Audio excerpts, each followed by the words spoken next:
오늘 말씀은 혼자가 아닙니다라는 제목으로 함께 나누도록 하겠습니다. 여러분들이 많이 들어보신 이름 중에 케네스 배 목사님 계십니다.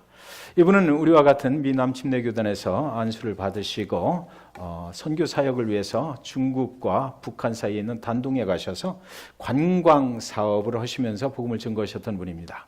그래서 중국의 단둥 쪽에서 관광 버스를 가지고 외국의 관광객들을 태우고 이북으로 들어가서 거기서 이제 관광을 하게 되는 것, 그런 이제 비즈니스를 하시면서 복음을 증거하셨던 분이에요. 그분들에게 이북의 실상을 알려주고 이북에 들어가서 그 이북인들이 왜 복음이 필요한지 이런 것들을 깨닫게 하는 그런 사역을 하셨던 분입니다. 그래서 그분이 20번을 관광 사업을 해야 되겠다라고 계획을 하시고 계속해서 사람들을 데리고 이북에 들어갔다 나오시고 이러던 중에 18번째 관광객을 태우고 그 국경을 통과하는데 그 서류 가방 속에서 발견된 하드디스크, 자기 컴퓨터를 새로 이제 바꿔야 돼서 새로운 컴퓨터를 샀는데 그 옛날 컴퓨터에 있던 데이터를 다 받아내서 백업을 받아놨던 외장 하드디스크를 단동에다 두고 온다는 것을 깜막 잊고 그냥 그 서류 가방 속에 넣고 왔던 것이 국경에서 그 입국 심사 때 경비대한테 걸리게 됐던 거예요. 그래서 그 안에는 꽃제비들이 이북에서 어떻게 살고 있는지 이런 실상들이, 그런 비디오 이런 사진들이 거기에 들어 있었다라는 거죠. 그래가지고 이제 그것이 발각돼서 그로부터 엄청난 이제 고난을 그곳에서 받게 됩니다. 그래서 735일 동안이라는 긴 세월을 이제 이북의 교화 과목소라는 곳에 갇혀 계셨었어요. 그래서 그때 마침 또 미국하고 이북하고 그 핵 관련 때문에 미사일을 쏘고 이런 관계 때문에 이북은 그 목사님을 앞에 세워서 미국하고 이제 딜을 협상을 하는데 이제 사용을 했던 겁니다. 그래서 그가 그에게 씌워졌던 그 죄의 제목은 북한 체제를 전복하려 했다. 그리고 또 15년의 구형을 받았던 것이에요. 가장 힘들었던 순간이 나중에 이제 미국으로 돌아오게 됐죠. 돌아와서 기자가 물었습니다. 그곳에 있을 때 가장 힘들었던 순간이 어떤 순간이었습니까? 라고 물었더니 그를 신문하는 그 검사가 나에게 말을 하기를, 미국이 너를 버렸다. 너는 죽을 때까지 이제는 집으로 돌아갈 수 없을 것이다. 라고 말할 때였다라고 합니다. 집이 있고 우리의 가족이 있는데 그곳으로 돌아갈 수가 없다라는 그 소식을 들었을 때, 그 소리를 들어야 했을 때 자기 가슴이 정말 무너지는 그런 절망을 느꼈다라고 해요. 그런데 그는 포기하지 않았고 하나님께서 그가 분명히 집으로 돌아가게 길을 열어주실 것이라고 믿었습니다. 가장 두려웠던 것은 그는 이제 그 이북에서 이렇게 사람들로부터 잊혀지는구나 생각할 때, 그때 두려움이 가장 크게 엄습을 했다고 그러고요. 긴 억류 생활을 마치고 미국으로 돌아와서 그가 말하는데, 그때 그곳에서 오랜 동안 견딜 수 있었던 것은 이사야서 59장 1절 말씀, 여호와의 손이 짧아 구원치 못하심도 아니요 귀가 둔하여 듣지 못하심도 아니라. 여호와 하나님께서 내가 이북의 그 교화 감옥 속에 그 보이지도 않는 곳에 숨어 있고 세상으로부터 다 잊혀진 것 같으나 그분은 손이 짧아서 거기까지 오시지 못하는 분이 아니다. 그래서 분명히 하나님께서 나의 길을 열어주실 것이다 라고 그가 그렇게 생각을 했던 것입니다. 그 말씀을 붙잡고 어렵고 힘든 시간들을 견딜 수 있었다 하는 거예요. 그곳에 735일 있는 동안 성경을 그분은 그 감옥 속에서 17번을 통독을 했다라고 합니다. 그것은 어쩌면 하나님의 뜻일 수 있습니다. 그에게 그런 시간들을 통해서 하나님께서 새로운 길로 또 사용하시려고 그런 고난을 보내주었던 것 같아요. 우리 교회 중에 광고 시간에 말씀드렸던 것처럼 우리 성도님 중에 많은 고난 가운데 계신 분들이 계십니다. 육신의 어려움 중에 계신 성도님 계시죠. 기다려도 아직도 몸이 회복되지 않는 질병 중에 계신 분, 그런 분 계신 것입니다. 생활의 어려움을 오랫동안 겪고 계신 분도 계세요. 혹시 풀리지 않는 인생의 문제가 아직도 계속되고 있는 그런 성도님은 또 혹시 아니 계십니까? 마치 내가 다른 사람들로부터 세상으로부터 완전하게 잊혀져 버린 그런 느낌을 갖고 계신 분, 아무도 나에게 관심을 보여주지 않는, 내가 이렇게 아프고 힘들어 하는데도 누구 하나 나에게 전화 걸어주지 않고 나를 챙겨주지 않는 그런 마음의 섭섭함을 갖고 계신 분은 혹시 아니 계십니까?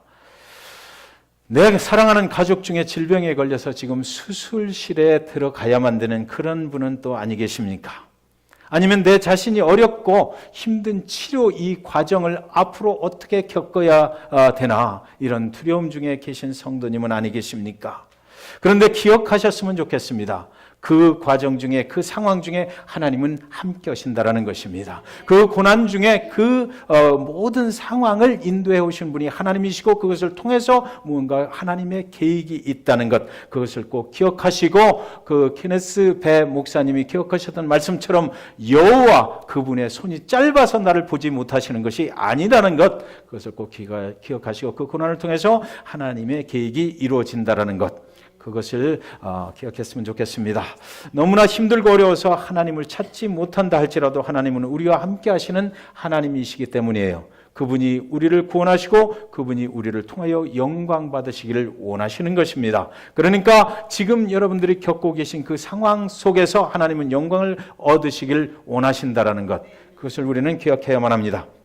여러분, 모세는 우리가 잘 알고 있는 것처럼 40년이라는 긴 세월 동안 장성한 분량에 이르기까지 그는 애굽의 궁궐에서 살았어요. 그래서 최고의 교육을 받고 살았고, 그러나 그 안에 그때까지 뭐가 있었냐면 의로움에 대한 정의가 있었습니다. 아주 정의로운 장년이 되어버렸던 거예요. 그래서 어느 날 궁궐에서 나가서 자기 동족 히브리인이 그 애굽 사람들로부터 학대를 당하는 것을 보고 참을 수가 없어서, 그 분을 참을 수가 없어서 그를 죽여버리고 모래 속에다가 감쪽같이 숨겨버렸습니다. 그런데 그것이 발각이 되니까 그때 궁궐을 나와서 그는 미디안 광야로 도망을 쳐야만 했던 거예요.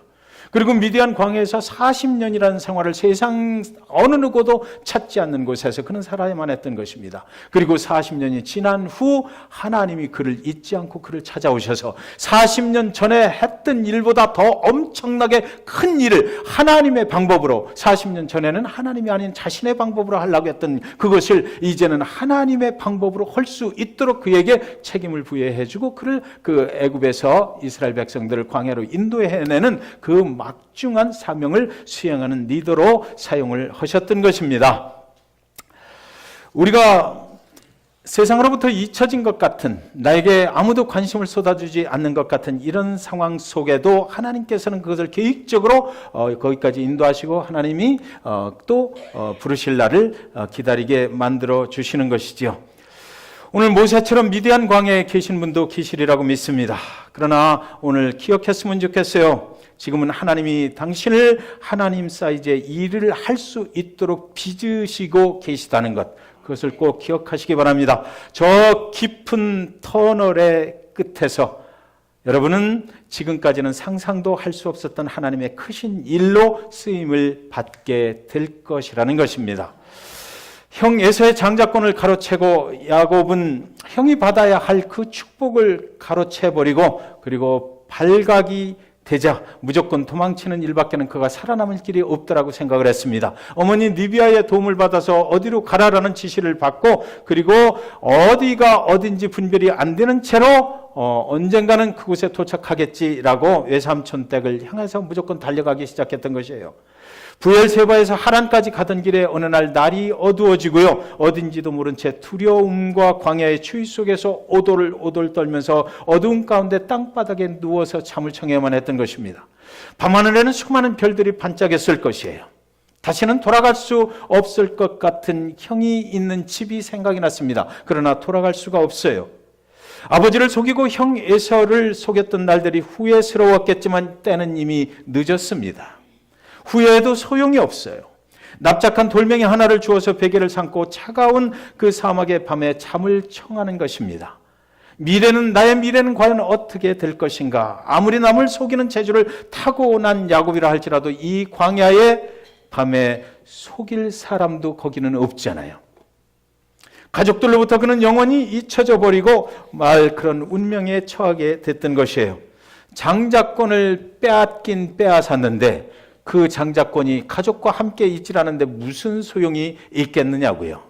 집에 있어야 장자권이 효력이 있는 것이지 집을 뛰쳐나온 그에게 장자권이 무슨 필요가 있겠습니까? 그런데 그 밤에 그는 그곳에서 하나님을 만났다고 성경에는 기록이 되어 있습니다.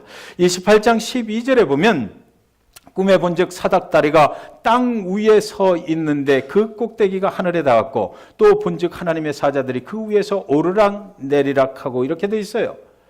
여러분, 성경의 기록을 우리는 잘 보아야만 합니다. 꿈에 본즉 이렇게 하거든요. 꿈이라는 것은 이 야곱이 그날 밤에 그곳에 누워서 간절하게 사모하는 무엇이 있어서 그게 꿈을 통해서 나타났다, 이렇게 보면 될 것 같아요. 꿈에 본즉 사닥다리가 땅 위에 서 있는데 그 꼭대기가 하늘에 닿았고, 성경의 기록을 뭐라고 그랬냐면 그 사닥다리가 땅 위에서부터 서서 하늘에 닿았다라고 얘기하거든요. 그 사닥다리가 하늘에서 누군가의 손에 의해서 땅에 닿았다라고 얘기를 하지 않고, 누워있는 야곱이 누워있는 그 땅에서부터 출발을 해서 하늘에 닿았다, 이렇게 얘기를 하고 있어요. 그러니까 야곱이 그날 그곳에서 하나님을 간절히 만나기를 원했다라는 것이지요. 그 잠이 들면서 나를 도와줄 그 하나님, 나의 도우심이 되는 하나님이 나에게는 간절히 필요합니다라고 그가 간절하게 기도했을 것 같아요. 그러면서 잠을 자고 있는데 아닌 게 아니라 꿈속에서 그 옆에 자기가 누워있는 그 땅에서부터 사닥다리 하나가 쭉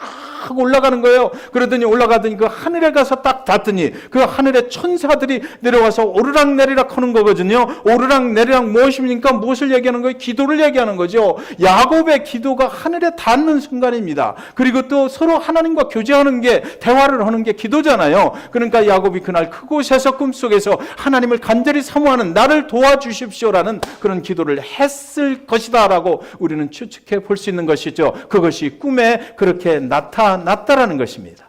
28장 15절에 보면 내가 너와 함께 있어 내가 어디로 가든지 너를 지키며 너를 이끌어 이 땅으로 돌아오게 할지라 내가 내게 허락한 것을 다 이루기까지 너를 떠나지 아니하리라 하신지라 그랬어요.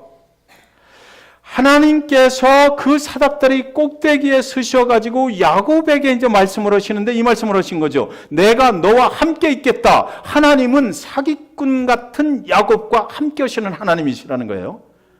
하나님은 아무리 세상에 나쁜 짓을 한 사람도 하나님의 계획 가운데 있는 사람 같으면 하나님은 어디까지나 함께 하신다, 끝까지 함께 하신다라고 말씀하고 계시고, 내가 어디를 가든지 너를 내가 지켜줄 것이다라는 것입니다. 여러분, 우리 인간은 서로 그렇게 못해요. 내 생각에 저놈이 사기꾼 같다 그러면은 그때 돌아서 버리지 누가 거기를 끝까지 쫓아가겠느냐고요. 그런데 하나님은 그 사기꾼 야곱을 끝까지 지키겠다. 너희가 어디를 가든지 지킬 것이며 너를 이끌어 이 땅으로 돌아오게 할지라. 자, 여기 아주 중요한 메시지가 있는 거죠.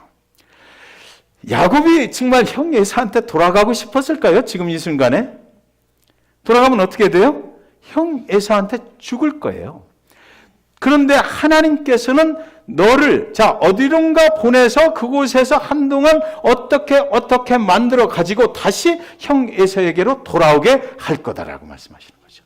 자, 그러니까 하나님의 구원의 역사를 여기서 우리가 볼 수가 있는 거예요. 하나님의 구원의 계획이라고 하는 것은 야곱처럼 사기꾼 같은 저와 여러분을 한동안 예수 그리스도를 만나게 하시고, 그래서 이렇게 저렇게 성숙한 믿음의 분량이 될 때까지 기르고 훈련시키고 해서 결국은 어디로 돌아온다? 옛날에 에덴의 동산에서 하나님을 거역하고 떠났던 그곳으로 다시 돌아가게 하시는 그런 하나님이시다는 것이에요. 그것을 우리는 구원이라고 말하는 거죠.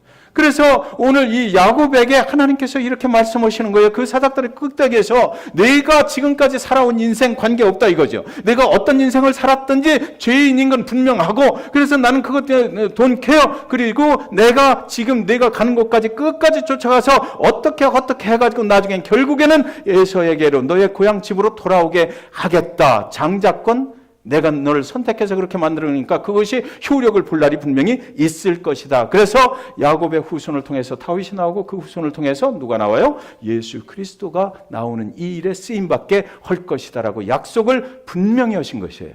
내가 내게 허락한 것을 다 이루기까지 너를 떠나지 아니하리라.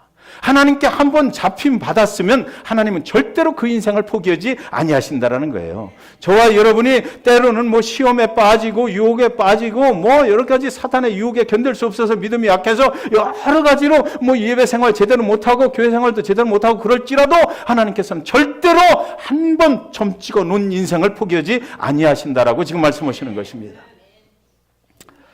야곱이 어디로 가든지 함께 하셨다 약속하셨어요. 어디로 가든지 어떤 상황 가운데 있든지 함께 하시겠다는 것입니다.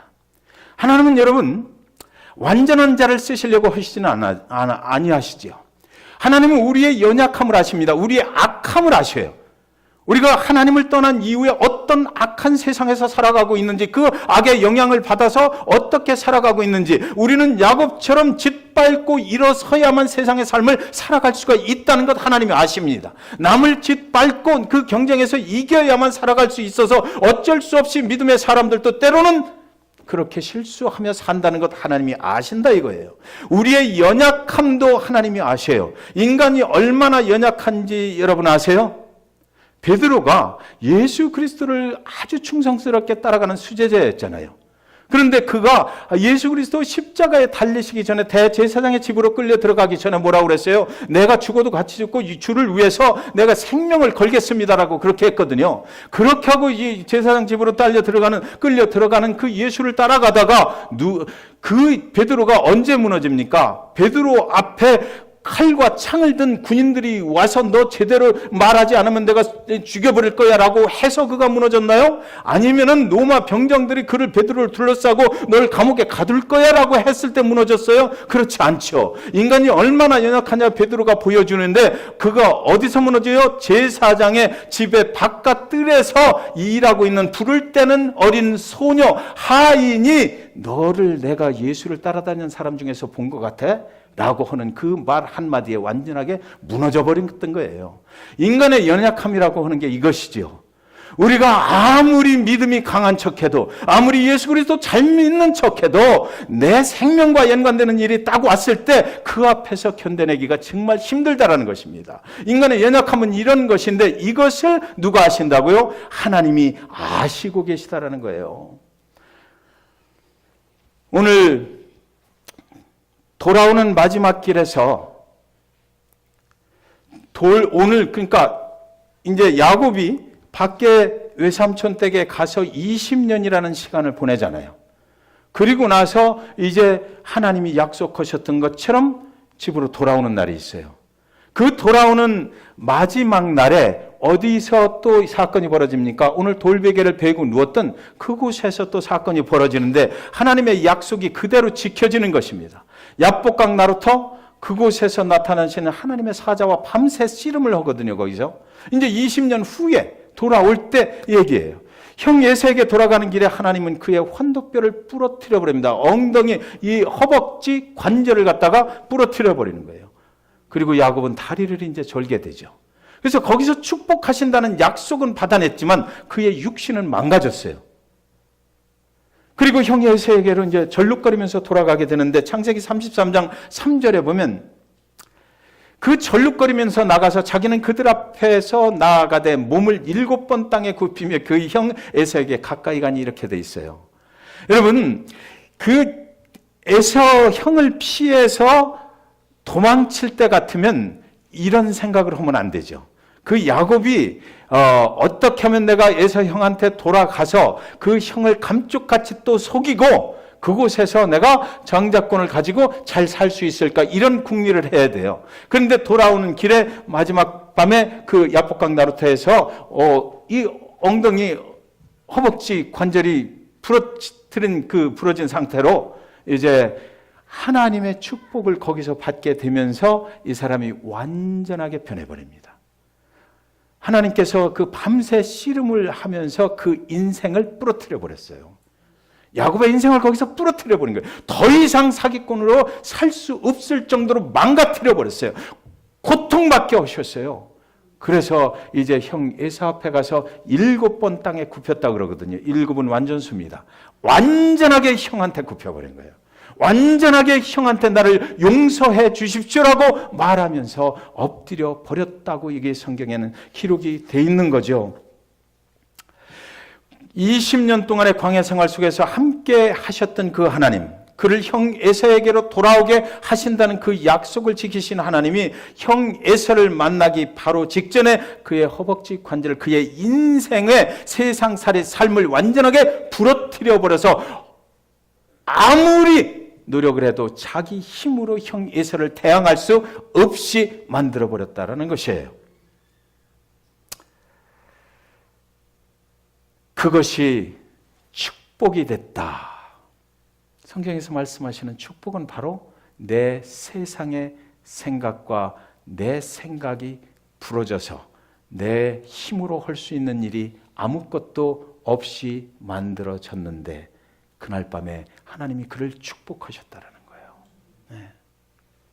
성경에서 말하는 축복은 바로 이런 거다라는 거죠. 그리고 야곱은 그 앞에 가서 7번을 절하면서 엎드려요. 하나님의 성경에서 말하는 하나님의 그 용서와 화해가 거기서 이루어졌다는 거죠. 여러분, 우리가 세상의 것들로부터 채워져 있을 때, 내 자신의 의로 채워져 있을 때, 내가 아무리 내 노력으로 하나님을 잘 믿는 것 같을 때, 그때는 절대로 이런 일은 일어나지 않습니다. 나하고 원수지간이 되고 내가 죽어도 보기 싫은 저 사람을 내가 어떻게 내 의로 그를 용서할 수가 있겠느냐고요.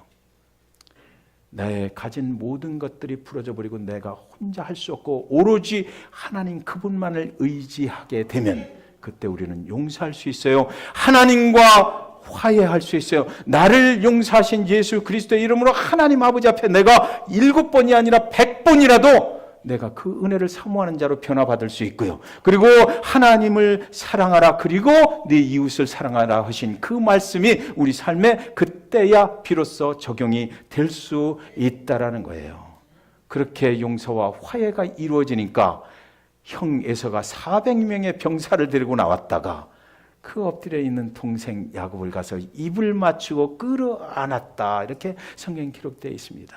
예수 그리스도 그분이 우리를 인도하시는 것은 바로 이거죠. 구원의 결과는 바로 이런 거예요. 하나님과 화목하게 되고, 그리고 이 땅에 있는 사람들과도 화목하게 된다라는 것입니다.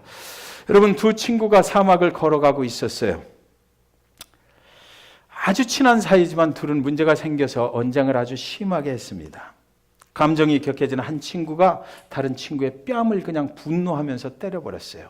그랬더니 그 뺨 맞은 친구가 아무 말도 하지 않고 모래에다가 글씨를 쓰는데, 오늘 나의 가장 친한 친구가 내 뺨을 때렸다. 모래 위에 그렇게 썼습니다. 그리고 또 한참 같이 가다가 오아시스가 나올 때, 그때 이제 두 친구는 시원한 물로 갈증을 해소한 뒤에 그곳에서 씻기로 했어요. 근데 그 오아시스에 뺨을 맞았던 친구가 발을 헛디뎌서 빠져버리고 말았던 것이에요. 그 순간 뺨을 때렸던 친구가 그를 구해주었습니다. 그는 늪에서 나와서 이번에는 돌에다가 모래가 아니고 돌에다가 이렇게 새겼어요. 오늘 가장 친한 친구가 나의 생명을 구했다. 그래서 친구가 물었습니다. 너는 내가 너를 때렸을 때는 모래다가 적더니 이번에는 왜 돌에다 적었냐? 그러니까 그 친구가 대답해요. 누군가 나를 괴롭혔을 때 그 사실을 모래에 적어야 해. 그래서 바람이 불면 그것은 없어져 버릴 거야. 용서의 바람이 불어와서 지워버릴 수 있도록. 그러나 누군가의 도움을 받았을 때 돌에 기록해야 그 친구가 나를 도와준 것을 영원히 기억할 수가 있잖아 라고 말했습니다. 창세기 33장 5절, 에서가 눈을 들어 여인들과 자식들을 보고 묻되 너와 함께한 이들은 누구냐? 야곱이 이르되 하나님이 주의 종에게 은혜로 주신 자식들입니다. 돌아와서 에서와 화해를 하고 나서 야곱의 인생에 33장으로 가면 은혜라는 말이 계속해서 반복됩니다. 주님의 은혜를 깨달았다라고 그래요. 33장 11절에 하나님이 내게 은혜를 베푸셨고 내 소유도 족하오니 청하건대 내가 형님께 드리는 예물을 받으소서 하고 그에게 강권함에 받으니라. 에서가 물어보는 거예요. 이 많은 소떼, 이 많은 가족들 다 어떻게 된 거야? 이렇게 물어보니까 주님의 은혜였습니다. 주님의 은혜였습니다. 주님의 은혜였습니다. 옛날 같으면 그런 소리 할 야곱이 아니잖아요. 예, 그 20년이라는 세월 동안, 그리고 야복강 나루터에서 당신의 허벅지 관절이 부러뜨려지는 그런 경험을 하고 나서 하나님, 나의 인생 모두가 내가 도망을 쳤던 그 자리들, 20년이라는 그 자리들도 하나님이 함께 하신다고 했던 그 자리였구나. 그것을 깨닫게 되고 내가 이제 형 에서를 만나서 다시 새로운 삶을 살라고 하시는 분도 하나님의 은혜, 그동안의 모든 것들을 내가 속여서 내 실수로 살아온 것 같으나 그렇게 붙여주시고 많이 주신 분도 결국 하나님의 은혜였습니다 라는 그 야곱의 고백이 있었던 것입니다. 사람이 돼서 돌아왔다라는 거죠. 철이 들었다라는 거예요. 여러분, 혹시 여러분의 인생이 부러졌다라는 생각 드십니까?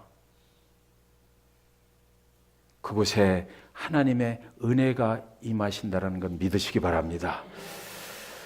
고린도후서 12장 9절에서 사도 바울은 그렇게 많이 기도했는데 하나님께서 그 육신의 가시를 없애주시지 않았어요. 제 생각으로는 다른 사람들은 뭐 안질병이었을 것이다, 뭐 여러 가지 육신의 그 고통이 있었을 것이다 얘기하지만 사도 바울은 복음을 들고 수많은 고난 가운데 돌아다녀야만 했거든요. 그래서 제가 생각해 보니까 사도 바울이 혹시나 저 같으면 그 복음을 증거할 때마다 세상 사람들로부터 당하는 그 고통, 그것 때문에 두렵고 떨려서 나에게 담대함을 허락해 주십시오. 두렵고 너무나 떨려서 내가 이 일을 계속할 수 없습니다라고 그렇게 계속해서 기도하지 않았을까? 그런데 그 두렵고 떨림을 하나님께서는 치료해 주시지 않았어요. 담대함으로 바꿔주시지 않고 복음을 증거할 때마다 어느 곳에 가든지 계속해서 두렵고 떨리는 그 고통과 압박을 스스로 견디면서 살아야만 했단 말이죠. 그런데 하나님이 그에게 응답을 해주시는데, 결국은 응답하시는데 뭐라고 그러냐면 고린도후서 12장 9절에 내 은혜가 네게 족하도다, 이는 내 능력이 약한 데서 온전하여 짐이라 그랬어요. 여러분, 우리가 약해요? 육신적으로 여러 가지 문제가 많이 있잖아요. 그런데 이 약함을 통해서 주님의 은혜가 우리에게 임하게 될 줄 믿습니다. 그래서 그 은혜가 우리에게 임하게 되면 그때부터는 내가 주님의 내 능력으로 사는 것이 아니라 주님이 주신 그 은혜의 능력을 붙잡고 모든 것을 이기고 승리하게 된다라고 성경은 그렇게 말씀하고 있어요. 사랑하는 여러분, 예레미야서 12장 5절에 만일 내가 보행자와 함께 달려도 피곤하면 어찌 능히 말과 경주하겠느냐? 내가 평안한 땅에서는 무사하려니와 요단 강물이 넘칠 때는 어찌 하겠느냐? 여러분, 우리가 평안할 때는 하나님의 능력이 별로 필요 없어요. 그렇죠? 그러나 우리 인생 가운데 요단강이 넘치는 그런 일이 왔으면, 우리가 신앙 안에서 단련되고 하나님의 능력을 붙잡는 그 능력이 우리에게 없다면 우리가 어떻게 그 넘치는 요단강물을 건너갈 수 있겠느냐라는 거죠. 그때는 우리가 할 수 없고 오로지 우리가 믿음으로 하나님만 의지하고 하나님의 능력으로 건너가야 되는데, 평소에 하나님의 능력을 가지고 있는 그 연습이 되어 있지 않다면 우리는 넘어갈 수가 없다라는 거예요. 그래서 하나님께서 우리에게 때때로 고난을 주신다라는 거죠. 그 고난의 과정들을 통해서 주의 은혜를 깨닫게 하고 주의 능력을 의지할 수 있는 것을 배우게 하시는 하나님이신 것입니다. 그래서 여러분, 아무것도 두려워하지 마십시오. 그 고난 속에서 우리에게 은혜를 베풀어 주시는 그 하나님을 이때를 통해서 마음껏 경험하시기를 주님의 이름으로 간절히 축원드립니다. 하나님은 절대로 여러분을 외면치 아니하실 것입니다.